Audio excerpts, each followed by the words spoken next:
The early life of Alice Cogswell. She was born on August 21, 1805, in Connecticut. At 2 years old, she developed this illness, which was a type of meningitis, and it was known as spotted fever. Due to this illness, she lost her hearing and then her speech. She was unable to communicate with her family, which really broke her father's heart because he wanted to communicate with his daughter. Alice's father was Mason Fitch Cogswell. He was neighbors with Thomas Hopkins Gallaudet, and at 9 years old, Alice met Thomas Hopkins Gallaudet. Gallaudet noticed that Alice was often isolated, and he wanted to find a way on how to communicate with her. He noticed that Alice was very intelligent, but he didn't really know a way in which he can fully communicate with her. Alice did progress a lot when he taught her forms and how to spell and read, but he wanted to find a good a full way on how to educate a deaf child. So this is an image of Alice Cogswell during her childhood. And before presenting a little bit more about Alice Cogswell, it would be important to know a little bit of the context of this time. During this time of Alice Cogswell's childhood, which was during the early 1800s, Europeans were most advanced in deaf education. The US was very behind. In fact, they didn't really have many resources that could help educate or communicate with the people who were part of the deaf community. Schools for the deaf were non-existent in the US. People of this time also believed that since deaf people weren't able to speak, that means that they weren't able to think or reason, according to the people of this time. And they also believed that deafness was a result of bad behavior or because they were possessed by evil spirits. So, who was Thomas Hopkins Gallaudet? Thomas Hopkins Gallaudet was born in Philadelphia on December 10, 1787. At age 15, he attended Yale University. He graduated in 1805, and ever since he was a young boy, he was exposed to the fact that there weren't enough resources or educational opportunities for disadvantaged children, which sparked his motive in his philanthropic pursuits. Sorry, I kind of have trouble pronouncing that word. Gallaudet taught poor rural children geography, history, and the Bible. Gallaudet is well known for developing an educational system that helps educate the deaf. His work allowed to change the world's perspective and outlook on the deaf community. He showed that people who were hard of hearing, they're equal citizens of the community. Just because they're not able to hear does not mean that they're not equally as capable as other people. Gallaudet was even recognized by the President of the United States during this time, and the President helped fund for the deaf education. So this is an image of Thomas Hopkins Gallaudet. So Gallaudet experimented ways in which he can communicate with Alice. They started with dirt and sticks. They used facial expressions to talk to each other. Alice's father was watching Alice progress with Gallaudet, and he began to think, what if there's other possibilities in which Alice and children who were also deaf can be helped? He discovered that there were around 40 children in Connecticut who were also deaf. Therefore, Cogswell asked Gallaudet if he could travel to Europe to search a way in which he can learn more about how he could help people who were deaf. Cogswell funded for Gallaudet trip.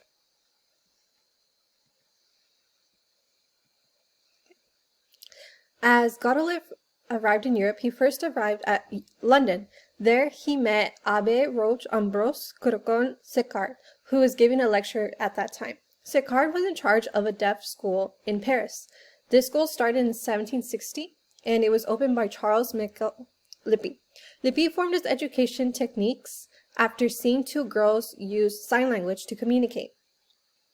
Gallaudet approached the school Lit Institut Nacional de Jeunes Sourds de Paris.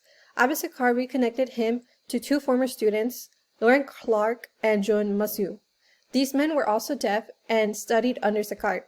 So Galolet was granted permission to invite Laurent Clark to go along with him to the U.S. so that he could help educate people of the deaf community.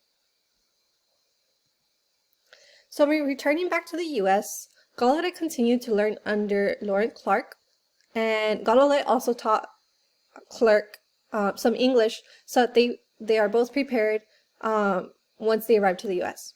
As Galolet and Clark arrived to Hartford, Connecticut, Dr. Cogswell took action to start a school that would help the deaf.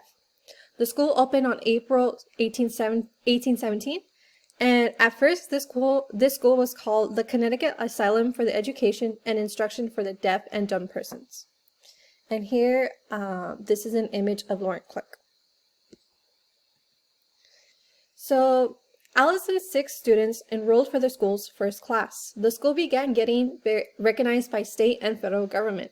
Clark and Galolet noticed that several students have already had a method in communicating with each other because they come from a community where the majority of the population were deaf. So Clark and Galolet both decided that they wanted to use their form of communication and incorporate it to the French Sign Language. And then this form of communication became known as American Sign Language. This school became known as the American School for the Deaf by the 1820s. So Alice really enjoyed this school, the American School for the Deaf. She was known as being one of the best students. She even wrote a lot of papers that focused on religious topics. Alice was very interested in music as well, and she spent a lot of time on trying to really understand it as much as she could. She was able to progress in her signing, making it easier for her to communicate with others. As she got older, Alice started to speak a few words. In 1824, she graduated from the American School for the Deaf, and she then became the school's ambassador. Alice traveled throughout the U.S. to raise awareness about the learning opportunities that were now available to the students who were hard of hearing, because again, at this time, there weren't that many opportunities. So she wanted others to know that that opportunities were now open. Alice helped destroy the negative perceptions that hearing people had on deaf people. She proved to them that they are intelligent and should not be defined merely because of their deafness. At age 25, Alice's father Cogswell passed away in 1830. The death of her father really saddened her greatly, and 2 weeks later, Alice passed away as well due to an illness. Alice plays a major role in the deaf culture, and she helped with the birth of American Sign Language. At such a young age, Alice Cogswell truly made history and she is a hero for people of the deaf community. She was a spark that ignited American Sign Language and education for people who were deaf. During her lifetime, there weren't that many resources available for people hard of hearing, preventing them to soar. Society maintained this negative perception on them, and this all changed when Alice first met Galolet. They both started the Education for the Deaf and American Sign Language. She excelled in the school that Galolet helped open, and due to her helped open as her being his motivation of opening the school. Alice was also motivated to help people like her who were unaware of the open resources that were around them. Alice is a hero because she changed the world's view of the deaf community. She showed people that she and people part of the deaf community are people just like people of hearing, or people like them, capable of doing what anyone could be capable of. She helped show the world that the deaf people were strong, resilient, intelligent people who are not ashamed of being deaf, but rather proud. Thank you.